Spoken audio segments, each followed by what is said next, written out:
Happy New Year. Long time no see. Aye.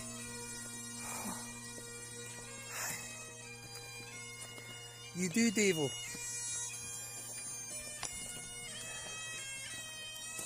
Yes, man. Good to see you, lad.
You'd be surprised, Davo. Good afternoon. And it's such a pleasure for me to look down and see so many so many friendly faces. I'd like to welcome you here to the ROS commemoration for the Massacre of Glencoe. Although we're standing by the Macdonald Monument, please remember that out of 38 people who were slaughtered here, 22 were Hendersons, who were co-located here in the Glen with the Macdonalds. So, welcome. And I ask Viv to come up and start proceedings with the first prayer.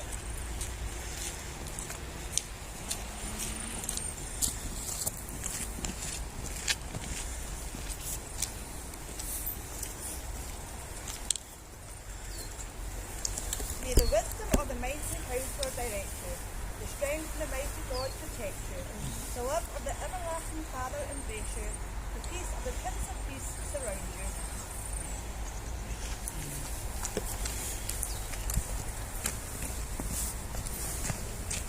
Okay, the main speaker today is obviously Jill.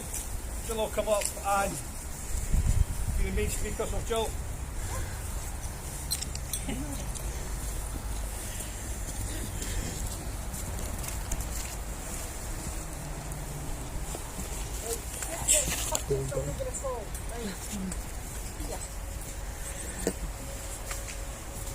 So, this is a tale and it's a tale to tell. So I don't apologise that I want to get all the details in because I've gone through this about 30 times to take out chunks of it. And I could write another 30 pages on top of what I've got. I just think that you have to put context to what happened here, and give you some insight into some of the people in order to understand how utterly tragic this event was. So buckle in, you all comfy.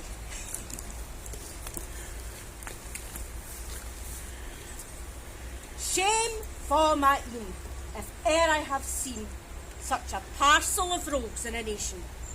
The Campbells and the Graham are equally to blame, seduced by strong infatuation. The Squadronian Whig are uppish and look big, and mean for to rule at their pleasure, to lead us by the nose in what they now propose, and enhance to themselves all our treasure. The Dalrymples come in play, though they sold us all away, and basely betrayed this poor nation. On justice lay no stress, for our country they oppress, having no sort of commiseration. No nation ever had a set of men so bad, that feed on its vitals like vultures. Bargany and Glencoe and their union do show, to their country and crown they are traitors. We are here today to lament the deaths of those who perished on that fateful morning on the 13th of February 1692. Men, women and children were slaughtered where they slept. It was murder under trust. This wasn't the result of a clan feud. This went right to the very top, the king and the government. This was mass murder sanctioned and carried out by the state.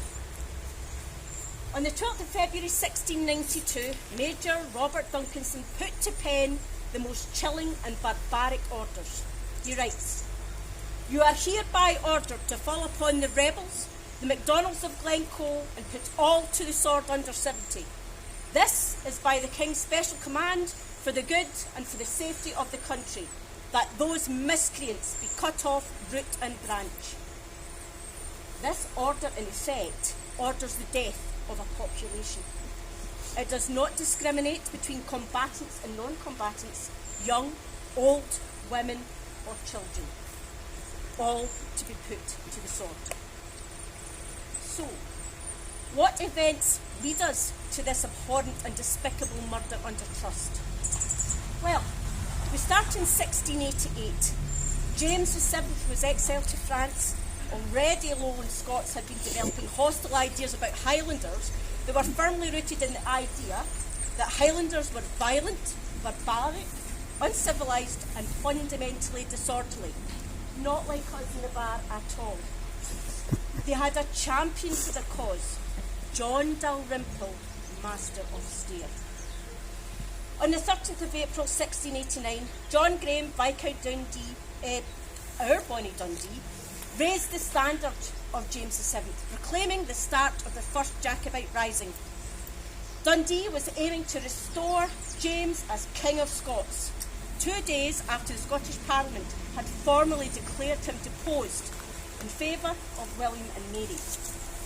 He then went on to be victorious at the Battle of Killiecrankie in July, but tragically was himself killed at the battle.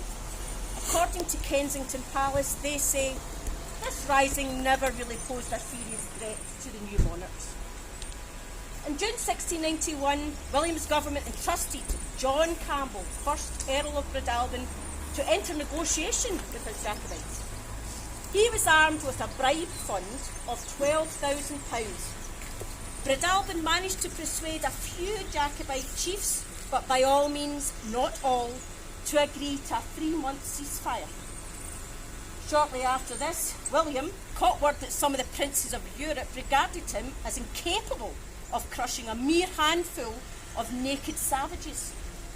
His vanity was truly stung by this, so he raised the stakes by issuing a proclamation dated 17th of August 1691, in which he demanded that all Jacobite chiefs sign an oath of allegiance to him no later than the 1st of January 1692.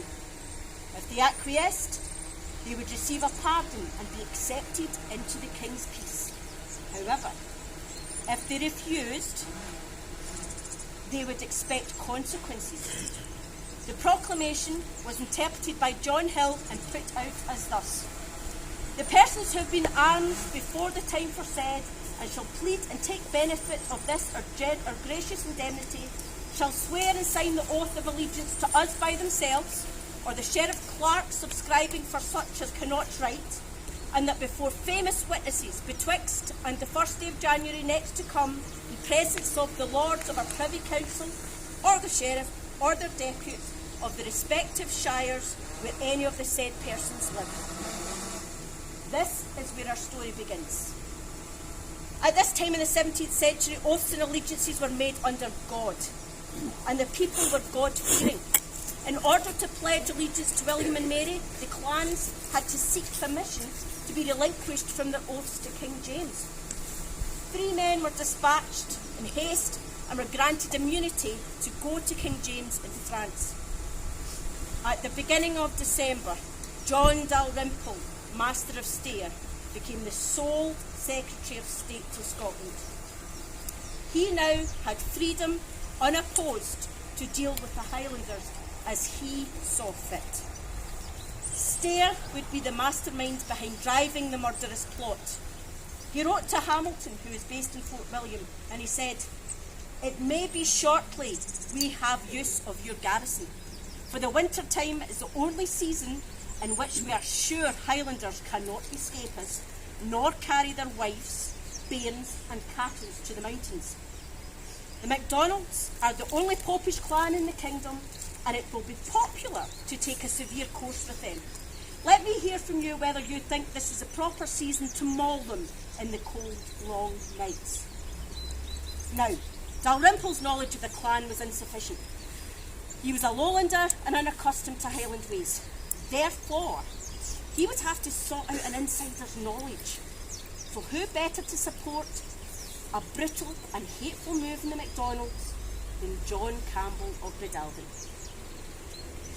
On the 21st of December, we're now 10 days before the deadline, the word finally comes from King James that to keep his subjects and their families safe, they could indeed relinquish their oaths.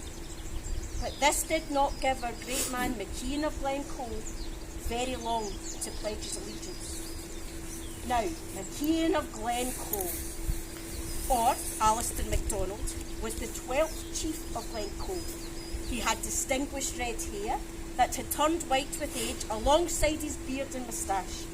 He was 6 foot 7 inches tall. He was described by those who knew him as strong, active, and of the biggest sized, much loved by his neighbours, blameless in his conduct, a person of great integrity, honour, good nature and courage. Kensington Palace considered him a thief and a murderer.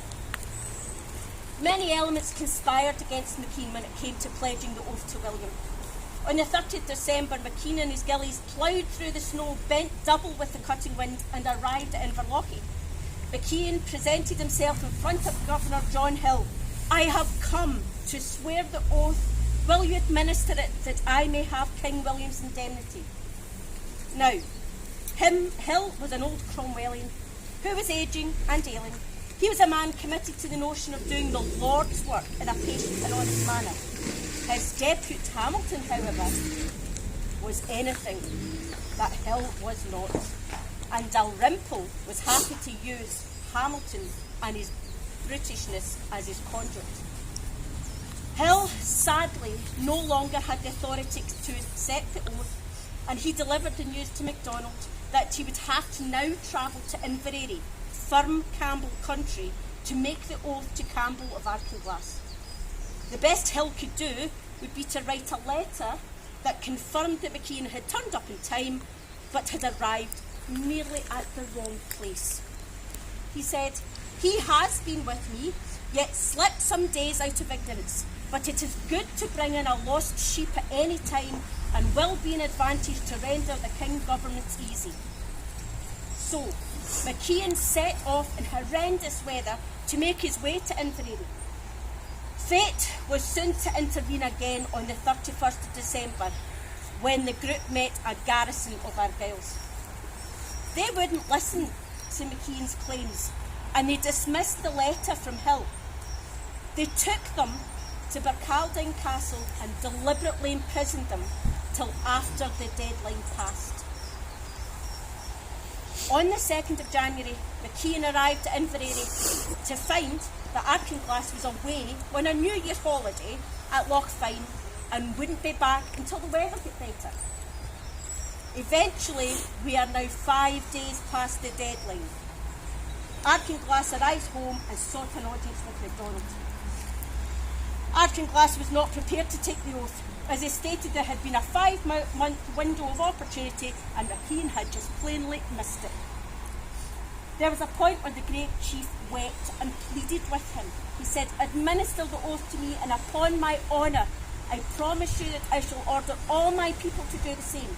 Those who refuse you may imprison or send to Flanders as soldiers. The next morning, Archanglass sent the letter that Hill wrote alongside his own recommendations to the Privy Council. McKean was warned that it might not make a lot of difference. However, as predicted, Macdonald moved away thinking that this had been a success, but their names were swiftly taken off the register of oaths as soon as the letter got to Edinburgh. At this point, the famous order was issued with Livingston providing more detail. You are hereby ordered and authorised to march your troops, which are now posted at Inverlochy and Inverness, and to act against these Highland rebels who have not taken the benefit of our indemnity by fire and sword and all manner of hostility, to burn their houses, seize or destroy their goods or cattle, plenishings or clothes, and to cut off the men. The regiment that Hamilton had chosen to carry out the order was not coincidental, but entirely deliberate. He chose a Campbell cohort, whose chief, Robert Campbell of Glenlyon, had a reputation that preceded him. He was a known drunk and a gambler. He was 60 years of age and he was bankrupt. A man who had hit rock bottom, who would do anything to get himself out of debt. Dalrymple knew that a man who was at his lowest ebb would be easy to manipulate, control, influence, and ultimately threaten. He was the perfect choice. The regiment, captained by Glenlyon, were not exclusively made up of Campbells, as we are all led to believe. Many were Lowlanders. They came up to Glencoe under the ruse that they needed Highland hospitality before they advanced to Glengarry when the weather had lifted. Now, McKean was aware that Glengarry was expecting a visit, as he'd been told Glengarry had fortified his estate in anticipation, so McKean felt no dishonour. Freezing, wet and hungry, in need of food and rest, the Macdonalds took them in and made them all a guest. The weather here was always harsh. A storm could last a week, but the snow had started falling. Things were looking really bleak. They fed their guests with all they had and kept the fires burning. They could stay as long as need be. The weather wasn't turned. They sat and told old stories and shared their heather ale, played their Highland bagpipes as they sheltered from the gale. Glenlyon was only given the fateful orders the night before, as they believed that he would be loose of tongue after drinking or gambling. On the 12th night, as they slept in bed, thinking all was good and well, the guests had started killing all, a night of living hell. A few escaped out to the hills. They fled in the cold of night, but with conditions a total wipeout, survival was a fight. By daylight, back at the village, the Macdonalds all lay dead, the ground around their homesteads sticky pools of red. The atrocities that occurred that night have never been forgotten. Some of the Campbells tried to warn their hosts, but the massacre was unstoppable. While playing shinty, it is said, one of the soldiers leant against a large boulder and muttered, "Great stone of the glen, great is your right to be here, but if you knew what will happen tonight, you would be up and away." Another sat by a fire, patted the horse dog and said, "If I were you, grey dog, my bed tonight would be in the heather." The following is disturbing, but the brutality of that day must be remembered. When they went to the great Chief McKean's door to tell him, "We're now leaving to go to Glengarry," the chief immediately got out his bed to offer them a dram before they departed in the cold weather.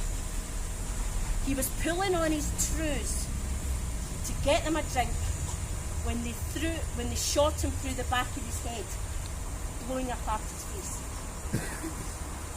The great chief was then dragged outside and thrown on a dung heap, as were many of the bodies that night. Meanwhile, Lady Glencoe, splattered in her husband's brains, was stripped and abused. A soldier then gnawed at Lady Glencoe's fingers with his teeth to rip her rings off. Dying men screamed and jerked convulsively as their bladders and bowels emptied in terror. The stench of defecation, sulphur and blood filled the air. A 6-year-old child who ran to Glenlyon begging for mercy had his throat cut by a dip. A child's hand was later found discarded in the snow. Archibald Macdonald, 80 years old, 10 years past the warrant, was bludgeoned unconscious and then burned alive in his room. Glenlyon did try to save 2 young men who had offered him hospitality, but a fellow officer reminded him of his orders and shot them dead. Homes were raided and burned, the stench of death furling into the air. Those who managed to escape were only dressed in mere bedclothes. Many ran to the hills but had died with exposure by the morning. McKean's sons had managed to escape. The Master of Stair accused Glenlyon of having failed the mission, as he wanted the old fox and his cubs to be eliminated. Over 30 men, women and children were killed. Not all Macdonalds. A great many Hendersons were among the dead. They say up to 70 died altogether that night. The utter treachery of that night has preeminated through the centuries. To what end did this atrocity happen? William got the clans to pledge the oath, but in reality, this was a catalyst for the Jacobite risings to come. Today, we remember those brave souls murdered under trust.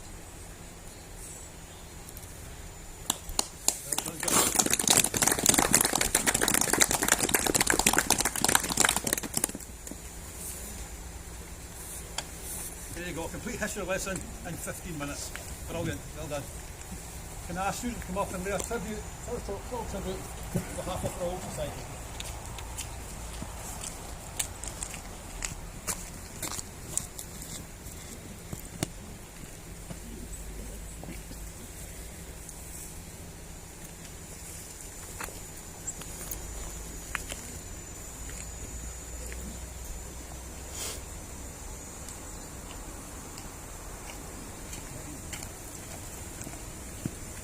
Thanks, Susan.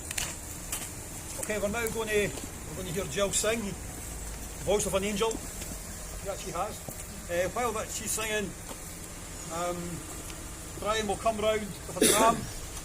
After Jill's finished, obviously we'll have the toast. Please don't drink the dram until we have the toast. Pass it round. Jill? Now, the Highlanders were all about community singing. This has a chorus that I know most of you know completely. So please join in with me.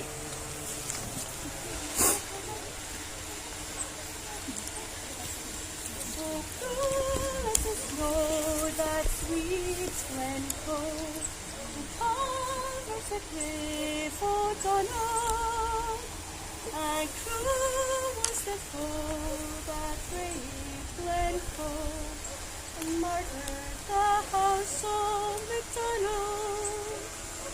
They came in the night when the men were asleep, that band of Argyles through snow soft and deep, like murdering foxes among helpless sheep, they slaughtered the house of Macdonald. Oh, cool as the snow that sweet Glencoe, and covers the cliff O'Donnell, and cruel was the foe that braved Glencoe, and murdered the house of Macdonald. They came through the blizzard, we offered them heat, our roof for their heads, ration for their feet. We wined them and dined them, we ate of their meat, and slept in the house of Macdonald. Oh, cool is the snow that sweet Glencoe, and covers the grave O'Donnell.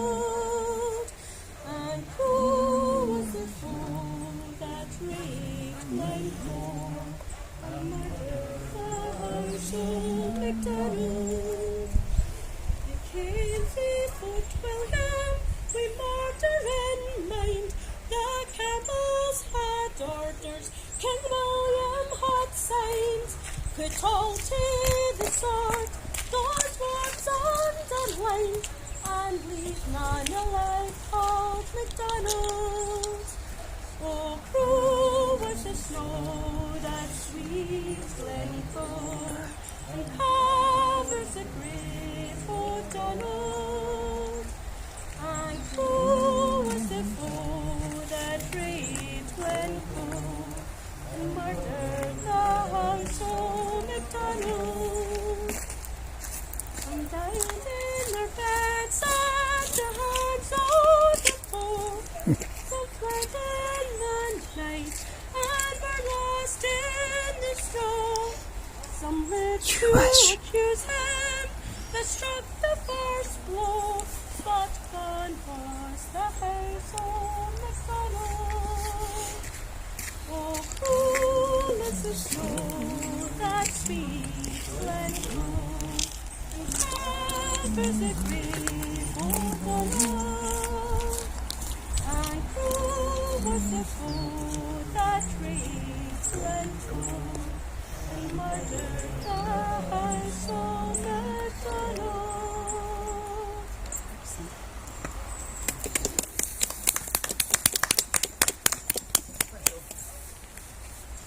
Okay, can we bring Marty up to do the toast?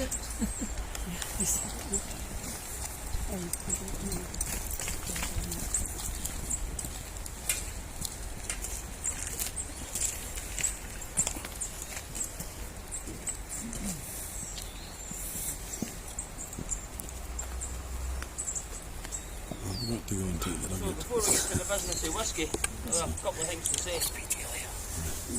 First is I'll take the nugget for thank you He's to everybody busting for it. being here. I'll see you later, okay? We I'll drop you an email and tell you what's really happening. appreciate you making the effort. We know it's not easy this time of year. It's cold, it's a difficult journey sometimes for a lot of people. So the fact that you've made it here today, we're extremely grateful. And it is extremely important that we keep doing this. Some of the guys in our group are getting on a bit. Chris has had a hard paper round, so he's no quite as old as us. But John was at the Massacre himself. He was doing his paper round at the time. And John says, I was lucky I was doing my paper round. So anyway, jokes aside, we struggle to keep things moving on, and we appreciate the support for everybody. And long may it continue. So thanks very much for your presence here. I think that everybody agree that you maybe know a little bit more about what happened here by that excellent rendition that Jill just did for us, and it paints a cold and a harrowing picture of what happened here. But we have to remember that it did happen, and that the very same government that rules over us now in Westminster were responsible back then. And some would say that as much as we try to keep this non-political, it's very difficult to do that because Scotland still pays the price. But nobody paid the price on that night like the lost souls of Glencoe. And that's the toast that I'm going to make now. To the lost souls of Glencoe. God bless them.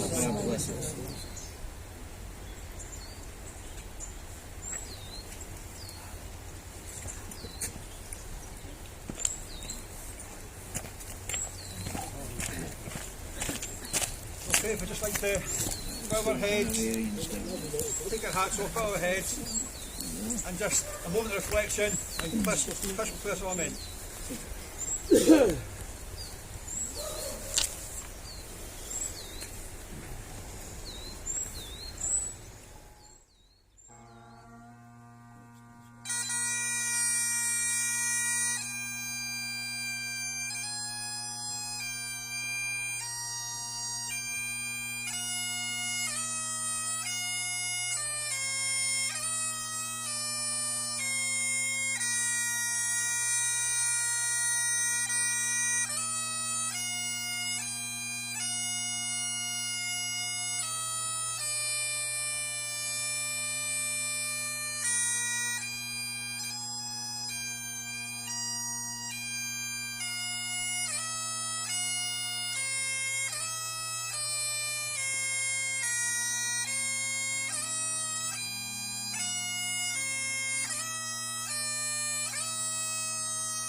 invite John to come and give us our closing prayer.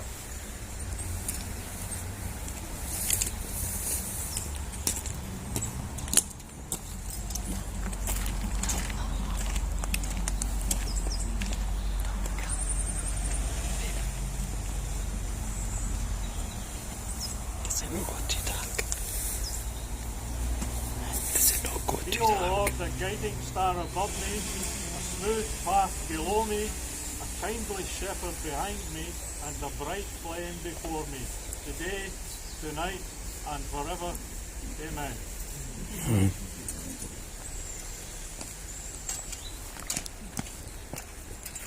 Thanks, John. Maybe that leveled a wee bit, I think. Well, ladies and gentlemen, that concludes the commemoration service. If you're not going back to the Macdonald, go back home, just think about what you've heard here. Yeah, what Jill said. You know, it's harrowing. What happened in the Glen is absolutely harrowing. Just think about it for a minute. Imagine being back there, that actually happening. And for those who are going back to the Macdonald for a night of, well, whatever happens, there'll be live music and probably a few drams. So thanks very much for attendance. Hopefully we'll see you again here next year. Thank you.